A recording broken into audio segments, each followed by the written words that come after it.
প্রিয় দেশবাসী ভাই বোনেরা, আসসালামু আলাইকুম। আমি মাসডাইল কবরস্থান এসেছি আমার নানা নানির কবরে জিয়ারত করার জন্য। তো এই ফাঁকে যেমন একটু ভিডিও চিত্রগুলো একটু করে দিলাম। সবাই আল্লাহর রস্তে সবাই সবার মাফ করে দিবেন।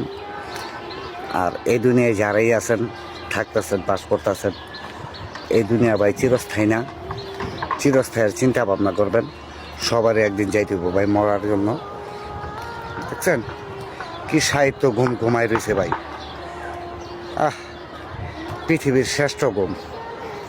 এত ঘুমের জন্য মানুষ পাগল। আল্লাহ পাক দেখেন কি সুন্দর করে এই যে মানুষ ঘুমাই রয়েছে। কোরআনের পাখিগুলা সব এসে মাসডাইল কবরস্থানের চিত্রটা, কবরস্থানের বাক্যগুলা বিশাল বড়। হাঁটতে হাঁটতে অনেক কবরস্থানেই আসলাম, অনেক কবরেই আসলাম, অনেকজনের কবরের ভিডিওগুলোই করলাম।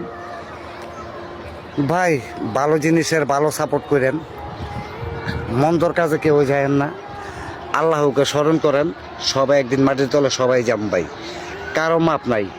ঠিক আছে, এই দুনিয়া ছেড়ে সবারই যেতে হবে ভাই।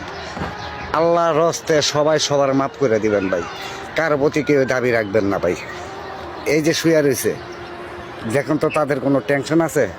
টাকা পয়সা, ধন দৌলত, বাড়ি গাড়ি কোনো কিছুই তো তাদের নাই। তারা যেগুলার ভিতরে শুয়ে রয়েছে তাকে চিরস্থায়ী, এটাই তার চিরস্থায়ী সমাধি। এটাই পৃথিবীর শেষ ঠিকানা মানুষের।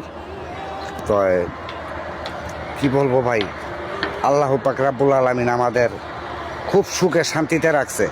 এই সুখে শান্তির ঘরের ভিতরে মনে করি যে অশান্তির ধূপ ভরে দিতেছে। কথা বুঝছেন?